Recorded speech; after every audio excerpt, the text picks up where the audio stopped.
अध्यक्ष महोदय, the Haryana management of civic amenities and infrastructure deficient area outside the municipal area special provision, इसमें amendment bill sir पेश हुआ है कि बहुत सारे इंडस्ट्रियल एरियाज ऐसे हैं जिस तरह से अनऑथराइज्ड कॉलोनीज सब जगह थी और बहुत ज्यादा उस पर पंजा चला और बहुत लोगों को नुकसान भी हुआ। इनिशियली अगर इनको रोक लिया जाता तो बहुत ज्यादा सुविधाएं होती। आज मंत्री जी ने एक बिल इंट्रोड्यूस किया है कि जो पुरानी इंडस्ट्रीज हैं जो म्युनिसिपल एरिया से बाहर स्थापित हैं, आप उनको अगर वो पोर्टल पे करती हैं तो आप उनको रेगुलराइज कर देंगे। तो एक तो माननीय अध्यक्ष महोदय, आपके माध्यम से मंत्री जी से जानना चाहते हैं कि किस ईयर से, कौन सा ईयर, मतलब क्या अभी भी खुलती जाएंगी तो 10 साल होंगे तो वो करते रहेंगे, कि अनऑथराइज, इसका मतलब कोई भी इंडस्ट्री लगाने से पहले कोई भी व्यक्ति उसकी एनओसी या परमिशन नहीं लेगा। तो इसमें कौन सी ऐसी क्या कैटेगरीज आपने इसमें की हैं और क्या मिनिमम कंडीशंस लगाई हैं, what is the industrial policy जिसके तहत हम न्यू इंडस्ट्रीज फैक्ट्रीज लगाते हैं? क्योंकि बहुत सारी ऐसी इंडस्ट्रीज हैं, सपोज जैसे झज्जर के हमारे रेजिडेंशियल एरिया में, ये तो आपने म्युनिसिपल एरिया के बाहर की बात की है, हमारे रेजिडेंशियल एरिया में सर ऐसी, क्योंकि पुराने समय से ऐसी इंडस्ट्रीज लग गई थी जो गैस लीक होने की वजह से सारे के सारे एरिया में बहुत ज्यादा दिक्कत आ गई। तो मैं तो एक तो माननीय मंत्री जी, अध्यक्ष महोदय, आपके माध्यम से यही जानना चाहती हूँ, क्या स्लैब है और क्या इंडस्ट्रियल पॉलिसी है जिसमें हम अमेंड करेंगे? और इसमें जो है 10 साल आपने कहा है, 10 साल मतलब इससे 15 साल भी हो सकती हैं, और क्लस्टर ऑफ इंडस्ट्रीज हैं जिनको आप टोटली रेगुलराइज कर देंगे। हो सकता है आपके पास इंडस्ट्रियल हाउसेस की डिमांड आई होगी, उसकी वजह से आप कर रहे हैं, क्योंकि जो मशरूमिंग ऑफ इंडस्ट्रीज अभी हो रही है, जिस तरह से मशरूमिंग ऑफ शॉप्स हो रही थी, हाउसेज हो रही थी, और उस पर पूरे पंजे चले और टूट गया, इन्वेस्टमेंट बर्बाद हो गई। तो इसमें बहुत सारी स्मॉल एंड मीडियम इंडस्ट्रीज ने इन्वेस्ट किया होगा, तो आप क्लियर इसमें जरूर हमें बता दें कि किन इंडस्ट्रीज को आप जो है रेगुलराइज करने का काम करेंगे और कितना म्युनिसिपल कमेटी की लिमिट से कितनी दूर ये इंडस्ट्रीज होनी चाहिए। जैसे हमारे क्षेत्रों में कई जगह एथेनॉल प्लांट लग रहे हैं, बहुत सारे लोगों ने उसका विरोध करना शुरू कर दिया कि एथेनॉल प्लांट से आने वाली बदबू और नुकसान जो है एरिया में नुकसान होगा। तो बस मेरा आपसे यही अनुरोध है, एनओसी लेने से पहले या एग्जिस्टिंग इंडस्ट्रीज, कौन सी इंडस्ट्रीज और म्युनिसिपल लिमिट से कितनी दूर ये चलेंगी? बहुत धन्यवाद जी। माननीय अध्यक्ष जी, मैं सरकार के इस बिल नंबर 22 पर अपनी गंभीर चिंताएं व्यक्त करना चाहता हूं। पहली बात तो ये रेजिडेंशियल एक्ट का इंडस्ट्रियल इस्तेमाल किया जा रहा है। स्पीकर साहब, जब इनिशियली एक्ट 2021 में स्पष्ट रूप में लिखा था सेक्शन 13 सबसेक्शन सी में कि यह एक्ट किसी भी ऐसे क्षेत्र में लागू नहीं होगी जहां कोई इंडस्ट्रियल यूनिट स्थित है। सरकार ने जानबूझकर इंडस्ट्रियल एरिया को एक्सक्लूड किया था ओरिजिनल बिल में, क्योंकि उन्हें पता है कि इंडस्ट्रीज को रेजिडेंशियल कॉलोनी से अलग रेगुलेट करना पड़ता है। लेकिन अब जो ये बिल कह रहा है, ये इस एक्सक्लूजन को हटाकर सेक्शन 6A में जोड़ रहा है कि अनऑथराइज्ड इंडस्ट्रियल एस्टैब्लिशमेंट्स को रेगुलराइज करेंगे। ये अमेंडमेंट कहता है कि रिक्विजिट परमिशन के बिना चल रही इंडस्ट्रीज को रेगुलराइज किया जाएगा, लेकिन कौन सी परमिशन रिक्वायर्ड है वो हमें बताया नहीं जा रहा। एंटरप्राइज की डेफिनेशन लिखी है, मैन्युफैक्चरिंग, प्रोसेसिंग और बोथ शामिल है इस डेफिनेशन में। मतलब केमिकल प्लांट हो, हैवी इंडस्ट्री हो, सब कुछ रेगुलराइज हो जाएगा। और सबसे खतरनाक, जैसे ही कोई उल्लंघन करने वाला ऑनलाइन अप्लाई,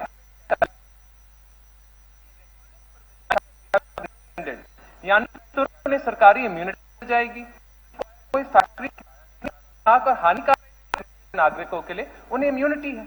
दूसरी बात, कोई क्राइटेरिया बिल के अंदर नहीं लिखा हुआ, ना कोई इन्वायरमेंटल सेफगार्ड के बारे में लिखा हुआ।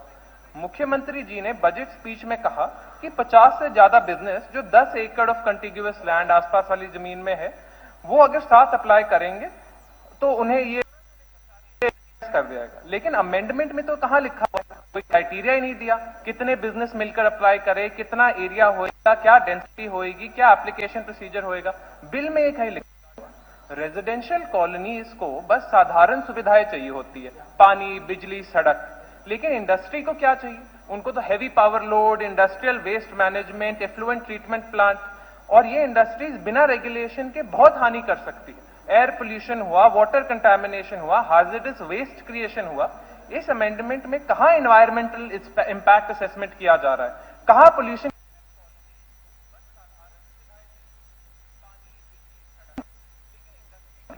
कहीं ऑनलाइन पोर्टल पे सेल्फ सर्टिफाई कर देगा और एनवायरमेंटल लॉ की धज्जियां उड़ा देगा विद फुल सरकारी इम्यूनिटी।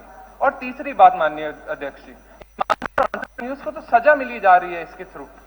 सर स्पीकर साहब, जो एंटरप्रेन्योर्स ने प्रॉपर प्रोसीजर फॉलो किया, सरकारी क्लियरेंस, सारी की सारी सरकारी क्लियरेंस ली, सारी फीस भरी, ऑथराइज इंडस्ट्रियल प्लॉट खरीदा, उनका क्या? वो तो मूर्ख थे।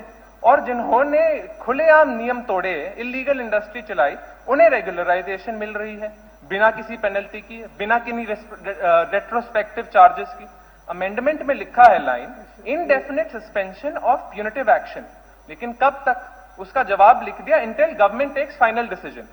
और ये डिसीजन कब आएगा, कोई टाइमलाइन नहीं है। इसका आम भाषा में क्या मतलब है कि परमानेंट एमनेस्टी, मतलब परमानेंट छूट दी जाएगी उल्लंघन करने वालों को। ये मैसेज क्या जा रहा है भविष्य में बिजनेस करने वालों को कि पहले आप इलीगली ऑपरेट करो और फिर रेगुलराइजेशन मांग लो। जैसे ही पोर्टल पे सबमिट बटन दबाओगे, जो सारे प्यूनिटिव एक्शन थे आपके खिलाफ सारे सस्पेंड हो जाएंगे, चाहे आपकी फैक्ट्री कितनी भी पोल्यूटिंग हो, आसपास व समाज की कितना भी खतरा हो रहा हो। माननीय स्पीकर साहब, आखिरी खत्म नहीं होने वाला। हाँ आदित्य जी, हाँ जी, जो आपने कुछ लोगों के बारे में बोला कि वो मूर्ख है, तो हटा दें उसमें से कार्रवाई, हटा दिया जाए। उसको हटा देना। ठीक जी माननीय अध्यक्ष जी, सरकार ने ऐसा एक एक्ट जो रेजिडेंशियल एरिया के लिए साधारण सुविधाओं के लिए बनाया था, उसे इंडस्ट्रियल लॉलेसनेस को लेजिटिमाइज करने के लिए नहीं बनाया, हथियार नहीं बनाया जा सकता। पब्लिक हेल्थ, एनवायरमेंटल सेफ्टी और रूल ऑफ लॉ सब कुछ दावे पर लगाकर हम मिसगाइडेड बिजनेस प्रमोशन नहीं कर सकते।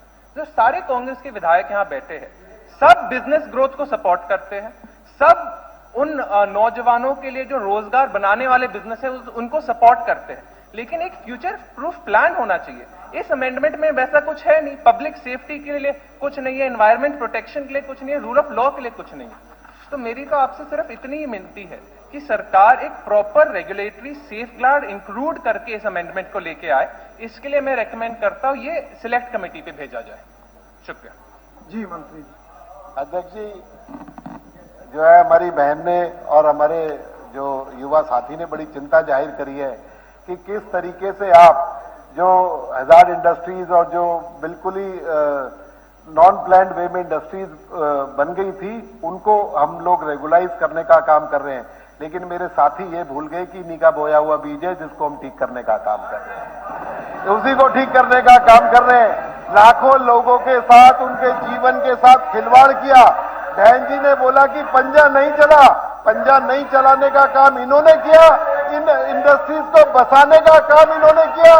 आज लाखों लोग जो इससे हताहत हो रहे थे, जो अभी जो हजारों और लाखों लोग जो इस मजदूर जो इसके अंदर काम करते हैं, और हजारों जो छोटे उद्यमी एमएसएमई के जो लोग हैं जिनको परेशान करने का काम आप लोगों ने किया, और उन लोगों को हम रेगुलाइज करने का काम कर रहे हैं, उसका आरोप ये हम पर लगा रहे हैं कि पंजा क्यों नहीं चला। अरे बसाया तुमने, हम तो उनको रेगुलाइज करने का काम कर रहे हैं।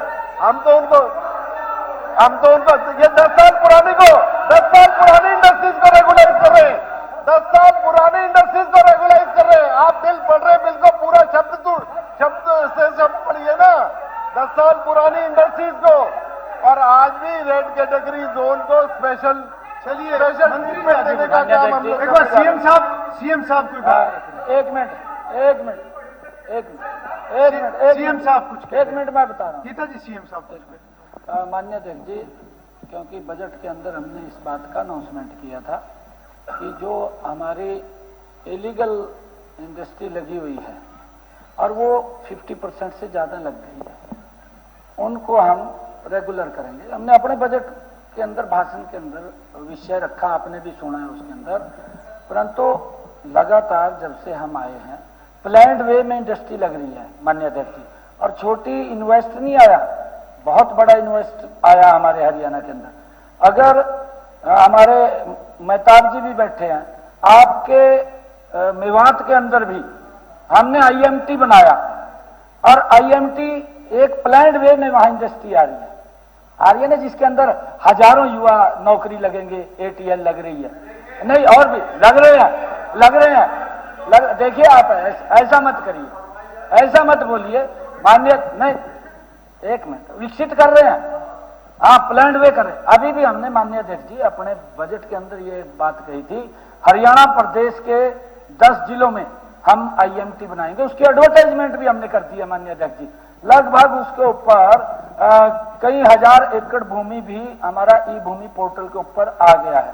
इनके समय में तो दफा 4 और दफा 7 लगाए का किसान के बड़े बड़े आदमी की जमीन लूट का खड़े हो जाते थे, और हम तो एक प्लानिंग से सिस्टम को ठीक कर रहे हैं, गलत नहीं कर रहे हैं।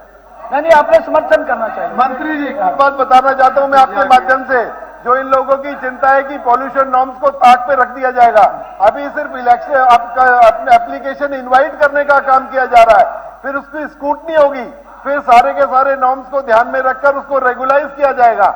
ऐसा नहीं है कि सिर्फ आज ही हमने रेगुलाइज कर दिया, आज एप्लीकेशन मैं धमका रहा हूं, हम तो बता रहे, आप अपने आरोप लगा रहे, हम दंगा क्यों रहे? अब तो आरोप लगा रही हमारी बहन ने, हमारे भतीजे ने आरोप लगा दिया हमारे ऊपर कि हम कर रहे हैं। अरे आपके बोए हुए पीछे जिनको काटने का काम कर रहे हैं। विपुल जी आगे बढ़ो, आगे बढ़ो, उसको निपटाओ। तो इसलिए मैं कह रहा हूँ ना, क्या 10 साल पुरानी बात है, 10 साल नहीं, ऐसे करने की जरूरत नहीं है, 10 साल पुरानी बात है, उनको नहीं उंगली दिखाने की जरूरत नहीं है, ऐसे करने की जरूरत नहीं है। गीता जी बताइए क्या ऐसे नहीं चलेगा, ये सदन है, सारे हरियाणा देख रहे हैं कि किस तरीके से 2 लाख लोगों का विरोध कर रहे हो, और लाखों लोग शॉर्ट में, गीता जी शॉर्ट में, बहुत शॉर्ट, हरियाणा देख रहा है, अध्यक्ष हरियाणा देख रहा है। जी, अभी एक भी मिनट। धमकाने की कोशिश ना करें। मंत्री जी, एक मिनट, मंत्री जी एक सेकंड केवल, शॉर्ट में बिल्कुल। अध्यक्ष महोदय, बताइए। अरे भाई तुम्हारे पीछे कुलदीप बच पीछे वो खड़ी है, आप बैठो जी। अध्यक्ष महोदय, all of us are the समय पूरा हो रहा है, मेरे को खत्म सर, आप करना उनको बोले, सर आप उनको बोले एक बार। विपुल जी केवल आधा मिनट जी रखिए। अध्यक्ष महोदय, we all are the honourable member of this house, he No, may no. Be the minister, he has each and every right, but उन्होंने क्या बोला कि 10 साल से जो बीज बोए थे, 10 साल से तो आप ही ने बीज बोए हैं जिनको आप बात कर रहे हैं। इसका मतलब आप अपने टाइम की, चलिए मंत्री जी, आप अपने टाइम की, मंत्री जी इसको आगे करें, इसको पास करें। चलिए अध्यक्ष महोदय, मैं प्रस्ताव करता हूं कि विधेयक को पारित किया जाए। मैंने नहीं, पहले उन्होंने कहा, पहले उन्होंने कहा पीला प्रश्न है कि हरियाणा नगर पालिका क्षेत्रों से ब्राह्म क्षेत्रों में अपूर्ण नागरिक सुख सुविधाओं तथा अवसंरचना का प्रबंधन विशेष उपबंध विधेयक 2025 पर तुरंत विचार किया जाए। जो इस प्रस्ताव के पक्ष में कृपया हाँ कहें, जो इस प्रस्ताव के विपक्ष में कृपया ना कहें। हाँ पक्ष की जीत हुई, हाँ पक्ष की जीत हुई, प्रस्ताव स्वीकृत हुआ। अब सदन विधेयक पर क्लॉज बाय क्लॉज विचार करेगा। प्रश्न है कि क्लॉज 2 से 4 विधेयक का पार्ट बने। जो इस प्रस्ताव के पक्ष में कृपया हाँ कहें, जो इस प्रस्ताव के विपक्ष में कृपया ना कहें। हाँ पक्ष की जीत हुई, हाँ पक्ष की जीत हुई, प्रस्ताव स्वीकृत हुआ। क्लॉज 2 से 4 विधेयक का पार्ट बने। प्रश्न है कि क्लॉज 1 विधेयक का पार्ट बने। जो इस प्रस्ताव के पक्ष में कृपया हाँ कहें, जो इस प्रस्ताव के विपक्ष में कृपया ना कहें। हाँ पक्ष की जीत हुई, हाँ पक्ष की जीत हुई, प्रस्ताव स्वीकृत हुआ। क्लॉज 1 विधेयक का पार्ट बना। एनेक्टिंग फॉर्मूला। प्रश्न है कि एनेक्टिंग फॉर्मूला विधेयक का एनेक्टिंग फॉर्मूला हो। जो इस प्रस्ताव के पक्ष में कृपया हाँ कहें, जो इस प्रस्ताव के विपक्ष में कृपया ना कहें। हाँ पक्ष की जीत हुई, हाँ पक्ष की जीत हुई, प्रस्ताव स्वीकृत हुआ। एनेक्टिंग फॉर्मूला विधेयक का पार्ट बना। टाइटल। प्रश्न है कि टाइटल विधेयक का टाइटल हो। जो इस प्रस्ताव के पक्ष में कृपया हाँ कहें, जो इस प्रस्ताव के विपक्ष में कृपया ना कहें। हाँ पक्ष की जीत हुई, हाँ पक्ष की जीत हुई, प्रस्ताव स्वीकृत हुआ। टाइटल विधेयक का टाइटल बना। माननीय सदस्यगण, अब माननीय मुख्यमंत्री प्रस्ताव प्रस्तुत करेंगे कि विधेयक पारित किया जाए। अध्यक्ष महोदय, मैं प्रस्ताव करता हूं कि विधेयक पारित किया जाए। प्रस्ताव प्रस्तुत हुआ कि विधेयक पारित किया जाए।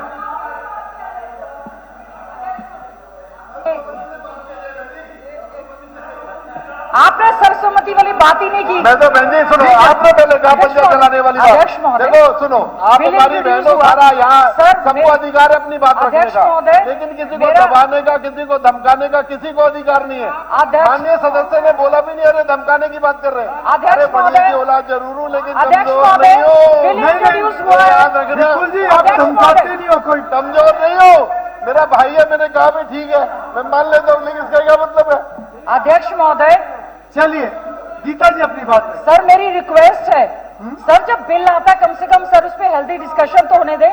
मेरी रिक्वेस्ट है कि सर अच्छी बात है कि आप इंडस्ट्रीज फैक्ट्रीज को कर रहे हैं, लेकिन आप हर बात पे पुरानी बात जो भी कुलदीप इंडस्ट्रीज जी, को कुलदीप एक मिनट, कुलदीप जी, एक तो आपकी रनिंग कमेंट्री चल रही है और एक आप दूसरी सीट पे बैठे हैं, अपनी सीट पे जाए। ऐसे नहीं हुआ करता, आप अपनी सीट पे जाए। गीता जी अपनी बात रखें। अध्यक्ष महोदय अच्छी बात है, लेकिन मंत्री जी को बहुत जल्दी है बिल पास करवाने जी, की, जी। जब वो clause by clause sir introduce हो रहा है। और अगर हम कोई विषय कह रहे हैं इन the interest of the industry के लोग जो हैं उनके इंटरेस्ट में ही सर हम बात कह रहे हैं कि क्या कारण है इतनी मशरूमिंग हो जाती है, आप उस समय उन पे रोक नहीं लगाते, तो it should be in a proper manner. जल्दबाजी में क्या हो रहा है सर, इतना क्या जल्दी है सर, पता नहीं 0R में हर चीज पे इतनी चर्चा हुई है सर। बिल जब क्लॉज बाय क्लॉज हुआ है, मैंने कहा ना, मंत्री जी मशरूम में- मेरी रिक्वेस्ट एक है, मिनट, एक सेकंड एक मिनट बहन जी, सुन तो सर लो। मेरी रिक्वेस्ट है, चाहे जब ये अपनी बात कॉलोनीज करके की निकल बात जाएंगे, थी- फिर मेरे हमारी सुनेंगे नहीं। सर मेरी रिक्वेस्ट है, नहीं, जिस समय सब बैठेंगे, सब बैठेंगे। सर एक्सटेंड मेरी करना पड़ेगा तो एक्सटेंड करेंगे। जी गीता जी। सर जी धन्यवाद सर, आपका बहुत बहुत धन्यवाद। सर ऐसा है, मेरी केवल ये रिक्वेस्ट है कि जब कोई लोन लेके पैसा लेके एसएमई या जैसे भी कोई, चाहे कोई घर बनाता है, कोई इंडस्ट्री बनाता है, बड़े सपनों के साथ उसको शुरू करता है, उनकी जिम्मेवारी है कि पूरा प्रोसीजर फॉलो करना। और ये गवर्नमेंट की it's the duty and responsibility of the government to take care of कि whether he has taken the NOC of all the things और नॉट। ऐसा नहीं है कि एक ही आदेश में सबको आप रेगुलराइज कर देंगे, उसके बाद आप काइंडली उसमें देखें कि किन को करना है क्या नहीं करना है। हित में होगा तो जरूर करना चाहिए, जरूर करना चाहिए, but you have to follow the rules and procedures laid already the industrial policy in the interest of the जो इंडस्ट्रियल हाउसेज है उनका भी, प्लस जो उसमें लेबर है सब लोग है उनका भी। अच्छी बात है आप कर रहे हैं, लेकिन ऐसा ना हो कि कहीं पंजे चल जाए और कहीं रेगुलर हो जाए। पिक एंड चूज नहीं होना चाहिए, इसमें सभी के लिए ही जो भी फायदा हो सभी के लिए होना चाहिए। धन्यवाद सर। जी अध्यक्ष जी, जो बहन जी ने बात की, इनकी चिंता जायज है, बिल्कुल जायज है। इसको ध्यान में रखते हुए अर्बन लोकल बॉडीज और डायरेक्टर कंट्री टाउन प्लानिंग दोनों ने मिलकर ये पॉलिसी लेकर आए, दोनों पॉलिसी लेकर आए हैं कि पैन हरियाणा के अंदर जितनी इंडस्ट्रीज है उसको रेगुलाइज किया जाए। एक बहन जी ने आरोप लगाया कि मशरूमिंग ऑफ इंडस्ट्रीज कराकर इस तरीके के जो अनऑथराइज इंडस्ट्रियल सेक्टर्स को तैयार करके उसको रोकने का काम भारतीय जनता पार्टी की सरकार ने किया। 100 एकड़ से 25 एकड़ की पॉलिसी बनाने का काम किया, 25 एकड़ की पॉलिसी को एग्रीकल्चर जोन के अंदर पास करने का काम किया, उसके अंदर सब्सिडी देने का काम किया, उसके अंदर पद्मा स्कीम के तहत इंफ्रास्ट्रक्चर डेवलपमेंट के नाम पर 30-35 करोड़ रुपए देने का काम किया। इसलिए हम सब लोग हित में उन व्यापारियों के साथ साथ उन लोगों के भी हित में काम करना चाह रहे हैं कि किसी भी तरीके से जो गलतियां हो गई, हम कोई आरोप प्रत्यारोप की राजनीति नहीं कर रहे, इन्होंने शुरू करी थी, कोई बात नहीं है। जो हो गया जिस तरीके का जो हो गया शुरू हो गया, लेकिन अब उसको निवारण तो करना हमारा फर्ज है ना। माननीय मुख्यमंत्री जी इसका निवारण कर रहे हैं, चिंता कर रहे हैं, भाई गलती किसी की भी हुई, लेकिन सरफराज 2 लाख ये औद्योगिक घराने नहीं है। एक बहन जी बार बार बातें कर रही है औद्योगिक घराने, ये एमएसएमई के लोग हैं, ये छोटे मीडियोकर बिजनेसमैन है, छोटे व्यापारी हैं। ये व्यापारिक घरानों को जो जिस तरीके की लैंग्वेज बहन जी ने यूज करी कि व्यापारिक घरानों को फायदा देने का काम कर रहे हैं, इस तरीके का काम भारतीय जनता पार्टी की सरकारें नहीं करती। ये मुख्यमंत्री गरीबों को और मीडियोकर बिजनेसमैनों को राहत देने का काम कर रहे हैं और सारे नॉर्म फॉलो किए जाएंगे, सारे व्यापारियों का अपमान किया जाए, बहन जी सारे नॉर्म फॉलो किए जाएंगे।